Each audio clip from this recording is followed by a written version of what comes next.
కృతి Shetty lucky lady అన్నారు. Hat trick kick తో దూసుకెళ్తుందన్నారు. Cut చేస్తే ఇప్పుడు ఆ లక్కీ లేడీ లక్ కోసం బ్రేక్ తీసుకోవాల్సి వస్తోంది. చేతి నిండా ఆఫర్లు ఉండే స్టేజ్ నుంచి చేస్తున్న సినిమా పూర్తయితే మరో మూవీ పట్టాలేని స్థాయికి లెక్కలు మారాయి. పరిస్థితులు పగబట్టాయి. ఉప్పెన లాంటి బ్లాక్ బస్టర్ రాగానే కృతి శెట్టి లక్కీ లేడీ కాదు, టాప్ హీరోయిన్లకు పోటీ ఇచ్చే లేడీ అన్నారు. కట్ చేస్తే వెంటనే శ్యామ్ సింగ్ రాయ్ వచ్చింది. మరో 100 కోట్ల హిట్ కృతి అకౌంట్ లో పడింది. అలాంటి కృతి ఇప్పుడు ఎలా అయింది? కృతి శెట్టి అంటేనే లక్కీ లేడీ అనేంతగా తన కెరీర్ బిగినింగ్ లో వరుస హిట్లు వచ్చాయి.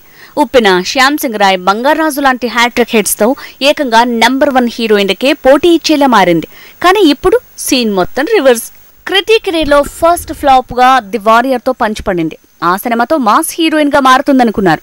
గ్లామరస్ బ్యూటీగా మారుతుందనుకున్నారు. కానీ కథ కంచికి చేరేలోపే సీన్ రివర్స్.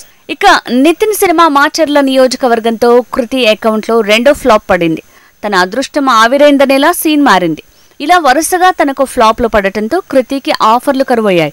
అడ్రస్ గల్లంతయ్యే పరిస్థితులొచ్చాయి. ఆ అమ్మాయి గురించి మీకు తెలియాలి లాంటి పంచ్ తర్వాత కృతి చేతిలో కస్టడీ తప్ప మరో మూవీ లేదు. కమిట్ అయిన 2 సినిమాలు ఆగాయంటున్నారు. దీంతో కృతి శెట్టిని బ్యాడ్ లక్ కి బ్రాండ్ అంబాసిడర్ గా మారిందనే కామెంట్లు పెరిగాయి. ఆ సెంటిమెంట్లే ఆఫర్లు ఆవిరయ్యేలా చేస్తున్నాయి.